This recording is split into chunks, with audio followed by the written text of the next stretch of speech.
ரொம்ப நாளைக்கு அப்புறம் நம்ம வந்து வீடியோ ஷூட் பண்ண ஸ்டார்ட் பண்ணியிருக்கோம். அண்ட் இந்த சீரிஸ் எதை பேஸ் பண்ணது அப்படின்னா இந்த 3D பிரிண்டர் பேஸ் பண்ணது தான். இந்த 3D பிரிண்டர் வாங்கி நான் என்னென்ன நல்லதெல்லாம் பண்ணியிருக்கேன், என்னென்ன பிரச்சனைலாம் இது கொடுத்துருக்கு அப்படிங்கிறத ஃபுல்லாகவே இதில் பார்க்க போகிறோம். நீங்கள் ஏன் 3D பிரிண்டர் வாங்கணும் அண்ட் எதனால வந்து இந்த மாதிரி மிஷின் தேவை அப்படிங்கிறத நான் சொல்ல போகிறேன். ஸோ நான் பாலசரவணன், வணக்கம் and welcome to watch this. And மெயினாக வந்து இந்த 3D பிரிண்டர் என்ன மாடல் அண்ட் இதில் என்ன மாதிரி டெக்னாலஜி யூஸ் பண்ணியிருக்காங்க அண்ட் இது வந்து ஒரு FDM 3D பிரிண்டர் தான். ஸோ அதை ஃபுல்லாமே நம்ம இந்த வீடியோலையும் பார்க்க போகிறோம். அண்ட் அடுத்தடுத்து வர வீடியோஸில் வந்து இதில் என்னென்ன நான் யூஸ் பண்ணியிருக்கேன் அண்ட் என்னென்ன பிரச்சனைகள் நான் ஃபேஸ் பண்ணியிருக்கேன் அப்படிங்கிறது ஃபுல்லாகவே நான் வந்து ஒரு பார்ட்டை நான் போட போகிறேன். ஸோ பார்த்து என்ஜாய் பண்ணுங்கள். இதில் இப்போ நம்ம என்ன பண்ணலாம் அப்படின்னா இந்த பிரிண்டரில் என்னென்ன பார்ட்ஸ் எங்கெங்கே இருக்குது அண்ட் என்ன ஸ்பெசிஃபிகேஷன்ஸ் இதை மேக் பண்ணியிருக்காங்க அப்படிங்கிறத ஃபுல்லாத்தையும் பார்த்துடலாம்.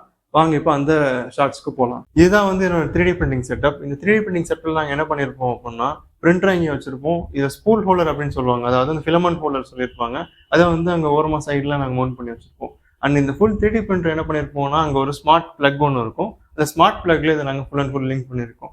இந்த 3D பிரிண்டர் ஸ்பெசிஃபிகேஷன்ஸ் என்ன, இதோட பெட் வந்து 220 x 250 mm வந்து நீங்கள் பிரிண்டிங் போட்டுக்கலாம். அண்ட் அதே மாதிரி இது வந்து ஒரு FDM 3D பிரிண்டிங் மிஷின். இதில் என்ன பண்ணியிருப்பாங்க அப்படின்னா நமக்கு கேட்ரேஜ் டைப் ஹீட்டர்ஸ்லாம் யூஸ் பண்ணியிருப்பாங்க. அதை வந்து நான் உங்களுக்கு பின்னாடி காமிச்சிருப்பேன். இது வந்து உங்களுக்கு இங்கே ஒரு இங்கே வந்து ஒரு ஸ்டெப்பர் மோட்டர் அண்ட் இங்கே ஒரு ஸ்டெப்பர் மோட்டர் உங்களுக்கு கொடுத்துருப்பாங்க. இது ஃபுல்லாகவே ஒரு பெல்ட் மூலமாக கனெக்ட் பண்ணியிருப்பாங்க. இதுதான் இதோட ஃபுல் அண்ட் ஃபுல் சேசிஸ். உங்களுக்கு அன்பாக்சிங் வீடியோஸ் வந்து நிறைய பேர் போட்டிருப்பாங்க, நீங்கள் அந்த வீடியோஸ் கூட பார்த்துக்கலாம். இதில் இன்னொரு முக்கியமான ஒரு விஷயம் என்ன அப்படின்னா இந்த சைடில் நமக்கு என்ன பண்ணியிருப்பாங்க அப்படின்னா இங்கே ஒரு மைக்ரோ SD போர்ட்டும் டைப் C போர்ட் கொடுத்துருப்பாங்க. இந்த டைப் C போர்ட்டை வச்சு நீங்கள் இந்த பிரிண்டரே கண்ட்ரோல் பண்ணிக்கலாம். அண்ட் அதே மாதிரி இந்த டிஸ்பிளேக்கு பின்னாடியுமே வந்து நமக்கு ஒரு மைக்ரோ SD கார்டு போர்ட் கொடுத்துருப்பாங்க. இந்த இருக்கு இல்லையா, இது எதுக்கு அப்படின்னா ஃபர்ம்வேர் அப்டேட் பண்ணுறதுக்காக கொடுத்துருப்பாங்க. அண்ட் இந்த 3D பிரிண்டர் வந்து நான் முதல்ல அசம்பிள் பண்ணி வச்சிட்டேன். ஸோ அசம்பிள் பண்ணுற வீடியோஸ் வந்து இருந்தது அப்படின்னா நான் உங்களுக்கு போடுறேன். அண்ட் இந்த 3D பிரிண்டர் வந்து ஃபுல் அண்ட் ஃபுல்லாக நமக்கு V ரயில்ஸில் மட்டும்தான் அவங்களோட லீனியர் ரயில்ஸ் இதெல்லாம் கிடையாது. அண்ட் இதில் நீங்கள் ஃபாஸ்ட்டாக பிரிண்ட் பண்ணலாமான்னு கேட்டிங்கன்னா தாராளமாக பண்ணலாம். நிறைய பிரச்சனைகளுமே இதில் இருக்குது. அண்ட் இது யூஸ் 3D பிரிண்டர் அப்படிங்கிறதுனால இதில் பெட்டில் வந்து பார்த்தீங்கன்னா ஒரு சில ஸ்க்ராட்ச் மார்க்ஸ் இருக்கும்.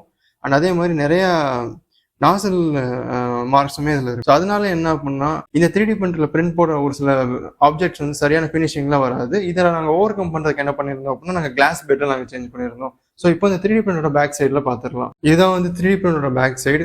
அண்ட் 3D பிரிண்டரோட பேக் சைடில் என்ன பண்ணியிருப்பாங்க அப்படின்னா மேலே இங்கே ஒரு பெல்ட் போட்டிருப்பாங்க. அண்ட் அதே மாதிரி இது ஸ்க்ரூ வச்சு ஆப்ரேட் பண்ணியிருப்பாங்க. இது வந்து நமக்கு ஹீட் பெட் அண்ட் இது வந்து மேக்னெட்டிக் ஹீட் பெட் தான், அதாவது மேக்னெட்டில் தான் இருக்கும். ஸோ உங்களுக்கு எந்த ஒரு ப்ராப்ளமே இருக்காது.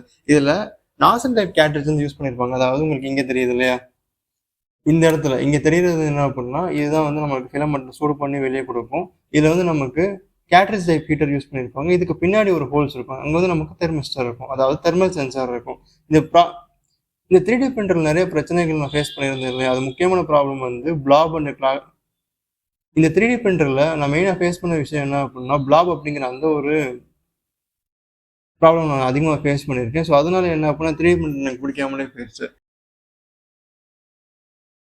கிட்டத்தட்ட நாங்கள் ஒரு 170 பிரிண்ட்ஸில் ஒரு 50 பிரிண்ட்ஸாவது இதில் ஃபெயிலியர் ஆகிருக்கும். அண்ட் இந்த ஃபெயிலியரான எல்லா பாட்டுமே நாங்கள் என்ன பண்ணியிருப்போம் அப்படின்னா சேவ் பண்ணி வச்சுருப்போம். இதில் மெயின் இந்த ஸ்பூல் ஹோல்டர் வந்து சைடில் வைக்கிறதுக்கு காரணம் என்ன அப்படின்னா இந்த ஸ்பூல் ஹோல்டரில் 1 கிலோ வெயிட் வந்து உங்களுக்கு இங்கே ஃபிக்ஸ் பண்ணுற மாதிரி இருக்கும். இந்த வெயிட்டை வந்து நீங்கள் இந்த கிரானைட் சப்போர்ட், அதாவது இந்த மெயினில் இருக்க இந்த சேசிஸில் நீங்கள் இங்கே மெயினில் இந்த சேசிஸில் நீங்கள் போடும்போது என்ன ஆகும் அப்படின்னா இந்த சைடே அப்புறம் ஃபுல் அண்ட் ஃபுல்லுமே வாபிள் ஆகும். அண்ட் ஷேக்குமே அதிகமாக இருந்தது. ஸோ அதனால் நாங்கள் என்ன பண்ணிட்டோம் அப்படின்னா இந்த ஃபுல் அண்ட் ஃபுல்லுமே கீழே பிளேஸ் பண்ணுற மாதிரி வச்சாச்சு. அண்ட் இதுதான் வந்து என்னோட 3D printing setup. And first சொன்ன மாதிரி இது ஃபுல் அண்ட் ஃபுல்லுமே மெயின்டைன் பண்ணுறது யார் அப்படின்னா ஆட்டோமேட்டிக் ஸ்விட்சஸும் நாங்கள் மெயின்டைன் பண்ணிட்டு இருக்கோம்.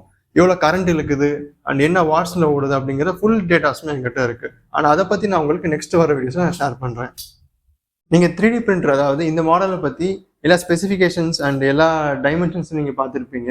ஸோ உங்களோட தாட்ஸ் என்ன அப்படிங்கிறத கமெண்ட்ஸில் சொல்லுங்கள்.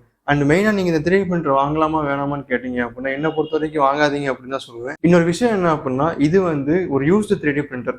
யூஸ்டு 3D பிரிண்டர் நீங்கள் வாங்கலாமா வேணாமா அப்படிங்கிறத நான் அடுத்து வர வீடியோஸை நான் சொல்கிறேன். இந்த சேனல் பிடிச்சிருந்தா நீங்கள் சப்ஸ்கிரைப் பண்ணுங்கள்.